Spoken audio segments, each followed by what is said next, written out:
Google pay, phone pay ನೀವು ಕೂಡ use ಮಾಡ್ತಾ ಇದ್ದೀರಾ ಅಂದ್ರೆ ಸೊ ಕೆಲವೊಂದಿಷ್ಟು ಹಿಡನ್ ಫೀಚರ್ಗಳನ್ನ ನೀವು ಕೂಡ ತಿಳ್ಕೊಂಡಿರಲ್ಲ.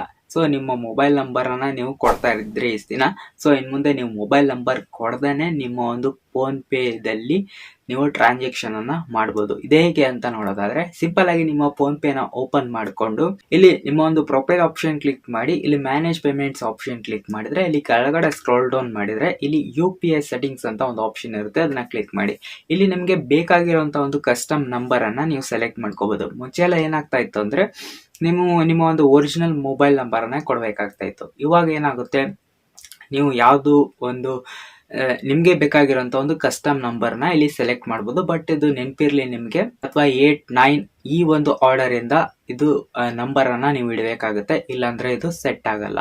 ಅಂಡ್ ಈ ಒಂದು ನಂಬರ್ ಅವೈಲೇಬಲ್ ಇರಬೇಕು. ಅಲ್ಲಿ ನಿಮ್ಗೆ ಯಾವ ನಂಬರ್ ಬೇಕೋ ಆ ನಂಬರ್ ಅನ್ನ ಹಾಕಿ ಸೆಟ್ ಮಾಡಿದ್ರೆ ಮುಗೀತು. ಸೊ ಇನ್ ಮುಂದೆ ನೀವು ಯಾರಿಗಾದ್ರೂ ಫೋನ್ ಪೇಗೆ ನಂಬರ್ ಕೊಡ್ಬೇಕಂದ್ರೆ ಇದೇ ನಂಬರ್ ಕೊಟ್ರೆ ಆಟೋಮೆಟಿಕ್ಲಿ ನಿಮ್ಮ ಒಂದು ಬ್ಯಾಂಕ್ ಅಕೌಂಟ್ ಗೆ ಬಂದು ಟ್ರಾನ್ಸ್ಫರ್ ಆಗುತ್ತೆ. ಸೊ ನೀವು ಯಾರಿಗಾದ್ರೂ ಅಮೌಂಟ್ ಅನ್ನ ಕೊಟ್ಬಿಟ್ಟಿರ್ತೀರಾ, ಅಮೌಂಟ್ ಕೊಟ್ಟು ಅವ್ರಿಗೆ ಡೈಲಿ ಅಂತೂ ನೀವು ಕಾಲ್ ಮಾಡಿ ಕೇಳಕ್ಕಾಗಲ್ಲ, ಅದೊಂಥರ ನಿಮ್ಗೆ ತೆಲಿಗೆ ನೋವು ಆಗೋಗಿರುತ್ತೆ.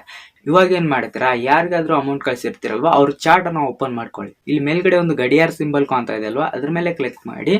ಸೊ ಇಲ್ಲಿ ಎಷ್ಟು ಅಮೌಂಟ್ ಇರುತ್ತೆ ಆ ಅಮೌಂಟ್ ಅನ್ನ ಇಲ್ಲಿ ಎಂಟರ್ ಮಾಡ್ಕೊಂಡು ಇಲ್ಲಿ ನೀವು ಡೈಲಿ ಅಥವಾ ವೀಕ್ಲಿ, ಮಂತ್ಲಿ, ಇಯರ್ಲಿ ಅಂತ ಇದೆ. ಸೊ ಇದರಲ್ಲಿ ನಿಮ್ಗೆ ಯಾವ್ದು ಬೇಕೋ ಅದನ್ನ ಸೆಟ್ ಮಾಡ್ಕೊ. ನಿಮ್ಗೆ ಯಾವ ಡೇಟ್ ಇಂದ ಇದು ಅವ್ರಿಗೆ ರಿಮೈಂಡರ್ ಹೋಗ್ಬೇಕು ಅನ್ನೋದನ್ನ ನೀವು ಇಲ್ಲಿ ಸೆಟ್ ಮಾಡ್ಬೋದು. ರಿಮೈಂಡರ್ ಸೆಟ್ ಮಾಡಿದ್ರೆ ಡೈಲಿ ಅವ್ರಿಗೆ ನೋಟಿಫಿಕೇಶನ್ ಹೋಗುತ್ತೆ ಅವರು ಫೋನ್ ಪೇ ಓಪನ್ ಮಾಡಿದಾಗ, ಇಲ್ಲ ಅಂದ್ರೆ ಅವರ ಸ್ಕ್ರೀನ್ ನೋಟಿಫಿಕೇಶನ್ ಅಲ್ಲಿ ತೋರಿಸ್ತಾ ಇರುತ್ತೆ. ಅಂಡ್ ಇನ್ನೊಂದು ನೆಕ್ಸ್ಟ್ ಏನಂದ್ರೆ, ಯಾರಿಗಾದ್ರೂ ಅಮೌಂಟ್ ಅನ್ನ ಕೊಟ್ಟಿರ್ತೀರಾ, ಅಮೌಂಟ್ ಕೊಟ್ಟು ಅವರು ನಿಮ್ಗೆ ಹಾಕ್ಬೇಕಾದಾಗ ನೀವು ಅವ್ರಿಗೆ 500 ರೂಪಾಯಿ ಕೊಟ್ರೆ ಅವ್ರು ನಿಮ್ಗೆ 100 ರೂಪಾಯಿ ಹಾಕ್ತಾರೆ. ಸೊ ಈ ತರ ಪ್ರಾಬ್ಲಮ್ ಆಗಬಾರ್ದು. ಅವ್ರು ನಿಮ್ಗೆ QR ಕೋಡ್ ಕಳ್ಸು ಅಂತ ಹೇಳಿರ್ತಾರಲ್ವಾ, ಅವಾಗ ಏನ್ ಮಾಡ್ತೀರಾ, ಸಿಂಪಲ್ ಆಗಿ ನಿಮ್ಮ ಗೂಗಲ್ ಪೇನ ಓಪನ್ ಮಾಡ್ಕೊಂಡು ಇಲ್ಲಿ QR ಕೋಡ್ ಆಪ್ಷನ್ ಮೇಲೆ ಕ್ಲಿಕ್ ಮಾಡಿ. ಇಲ್ಲಿ ಮೇಲ್ಗಡೆ QR ಕೋಡ್ ಆಪ್ಷನ್ ಕಾಣ್ತಾ ಇದೆ ಅಲ್ವಾ, ಇದ್ರ ಮೇಲೆ ಕ್ಲಿಕ್ ಮಾಡಿ. ಇಲ್ಲಿ 3 ಡಾಟ್ ಆಪ್ಷನ್ ಕ್ಲಿಕ್ ಮಾಡಿ. ಇಲ್ಲಿ ಸೆಟ್ ಅಮೌಂಟ್ ಅಂತ ಇದೆ ಅಲ್ವಾ, ಇಲ್ಲಿ ಎಷ್ಟು ಅಮೌಂಟ್ ಇರುತ್ತೆ ಅಷ್ಟು ಅಮೌಂಟ್ ಅನ್ನ ಇಲ್ಲಿ ಎಂಟರ್ ಮಾಡಿ. ನೆಕ್ಸ್ಟ್ ಓಕೆ ಕೊಟ್ಟು ಇಲ್ಲಿ ನಿಮ್ಮ ಫ್ರೆಂಡ್ಸ್ ಗಳಿಗೆ ಶೇರ್ ಮಾಡಿದ್ರೆ ಆಟೋಮೆಟಿಕ್ ನಿಮ್ಗೆ ಎಷ್ಟು ಅವ್ರು ಅಮೌಂಟ್ ಕೊಡ್ಬೇಕಾಗಿರುತ್ತೋ ಅಷ್ಟೇ ಅಮೌಂಟ್ ನಿಮ್ಗೆ ಅವರು ಸೆಂಡ್ ಮಾಡ್ಬೇಕಾಗುತ್ತೆ. ಆ ಒಂದು QR ಕೋಡ್ ಅನ್ನ ಅವ್ರು ಕ್ಲಿಕ್ ಮಾಡಿದಾಗ ನೀವು ಯಾವ ಅಮೌಂಟ್ ಅನ್ನ ಅಲ್ಲಿ ಎಂಟರ್ ಮಾಡಿರ್ತೀರೋ ಅಷ್ಟೇ ಅಮೌಂಟ್ ಅನ್ನ ಅವರು ನಿಮಗೆ ಶೇರ್ ಮಾಡ್ಬೇಕಾಗುತ್ತೆ. ಇದರಿಂದ ನಿಮ್ಮ ಅಮೌಂಟ್ ನಿಮಗೆ ಪೂರ್ತಿಯಾಗಿ ಅಮೌಂಟ್ ನಿಮಗೆ ರಿಟರ್ನ್ ಆಗುತ್ತೆ. ಐ ಹೋಪ್ ಒಂದು ವಿಡಿಯೋ ನಿಮಗೆ ಯೂಸ್ಫುಲ್ ಆಗಿದೆ ಅಂತ ಅನ್ಕೋತೀನಿ.